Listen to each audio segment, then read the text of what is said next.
beautiful morning here in New England. I'm back in Vermont, trying to get a long-beard on a different location. Never been here before, but I was talking to a buddy last night, and he said he's found birds here late season before, so this is where we're at.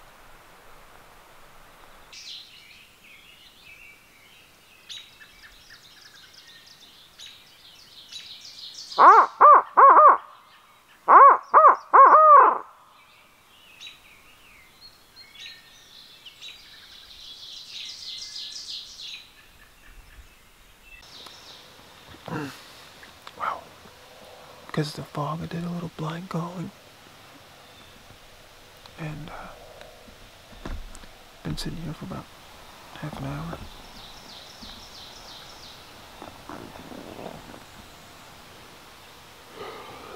Nothing's come in, haven't heard anything. I'm gonna keep on moving. It's super foggy. Super foggy. Well, that sucks. Driving down the road, I see a longbeard. He gobbles as I drive by him, which happens to be the first. So I've seen a Vermont gobbler gobble, but I've not. Well, I did hear him after that, but saw the first one gobble.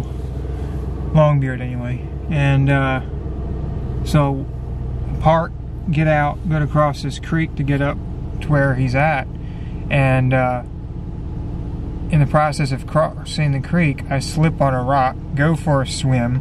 From the waist down, I am soaked. The gun goes flying, the camera goes flying. The gun makes a really loud crack, and now the stock wiggles pretty bad, and the sight was loose. And the camera went flying, and the tripod is now busted in two. This needs to be attached to this, and it's not. And I also broke my Rode mic. That's awesome. And then I get over there, and he's not even gobbling anymore. So, on to another spot. I'm leaking water out of my boots. Love it. Well, now that the adrenaline has worn off a little bit from that fall, there is a lot of pain in my right ankle, and not quite as bad pain in my neck. I don't know, but it hurts a lot.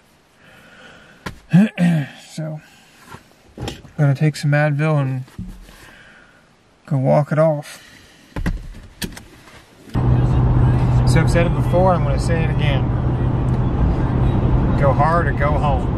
And when you're down to the last 3 days of turkey season, go hard. And so I left this morning. I left actually early this afternoon from Vermont, drove over to Maine, bought a license, and now I'm headed out.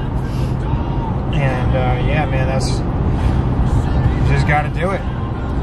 The thing that makes the traveling turkey hunter, in my opinion, is two things. One, you're relentless. Two, you're insatiable. You cannot get enough of it. So, I've got a few hours. It's just after 4 o'clock here. Quitting times, I'm going to have to check it, but it's going to be just after 8 o'clock, so I'm going to have just about 4 hours. Just got to do it, man. I just can't. I cannot not go. So, that's just how it is. Wish me luck.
I'm sitting here shaking like a leaf, man. Oh my god. Yes.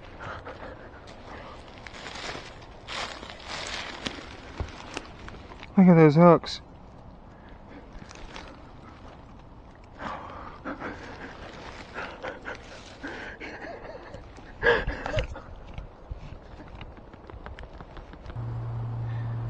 Oh man, oh man, oh man. So if y'all remember last year, any of you that were following me last year on Facebook, or if you've watched our original video, the recap video, I might have mentioned it there, but I missed a bird here in Maine last year. Last year, I literally opened the truck door. I left work, drove up here to Maine, got here at gobble time, opened the truck door, and a bird gobbles. My foot hadn't even touched earth yet. And came in here, worked that bird, this guy, worked that bird for a good part of the morning, and he had a couple of jakes with him and a bunch of hens, and I had called up another longbeard that I nicknamed Turbo because he had a really fast gobble. This guy gobbles like, it's a really long gobble.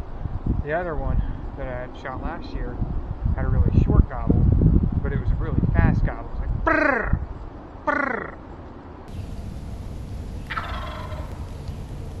And so anyway, call up the Turbo bird, and while I'm trying to work this guy, and that bird stays behind the log and never gives me a clear shot at him. Well, he walks off, and then his hens and jakes come walking by me, and right below me at 25 yards, and I was thinking this is going to be perfect because he's going to come and I'm just going to be perfect. Well, he didn't follow them. He came up behind me, and I tried to take, when he was stood behind a tree, I tried to swing on him, took a shot, and ended up missing him. And I knew it was a clean miss. There was no feathers, no nothing, but he was gone. So the next morning I come in here and he doesn't gobble. Turbo gobbles. So I messed with Turbo, and after a long hunt, I eventually ended up killing Turbo.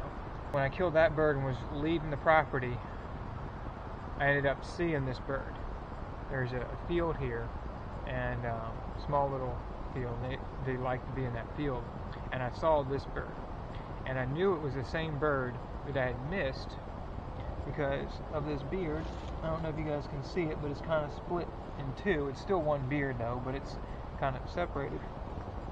And by that white feather in the fan.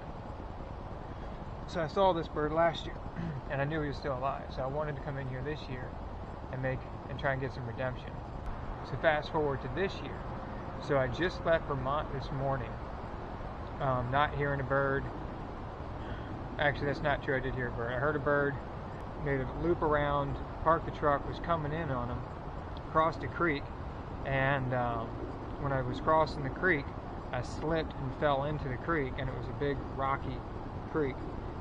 Busted my leg up, my ankle up, and broke my camera, which is why I'm using this Tacticam. Broke the tripod, came over here to Maine, where I thought that this bird would hopefully still be in here, and sure enough, man, I walk in, first call, he hammers it. I could not believe my luck. I sit down, call again, he hammers it, and he starts gobbling on his own. I call again, and this guy's closer. He just keeps working his way, coming right in, and I can hear him spitting and drumming the whole way in, just.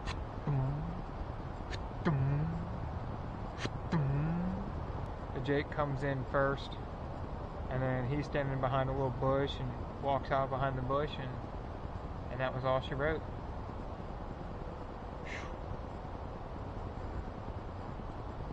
Talk about redemption, man. I gotta say, I've never missed a turkey and then went back and killed that turkey later, let alone a year later, almost to the day. Last year I missed this guy on May 31st of 2018, and it is May 30th of 2018.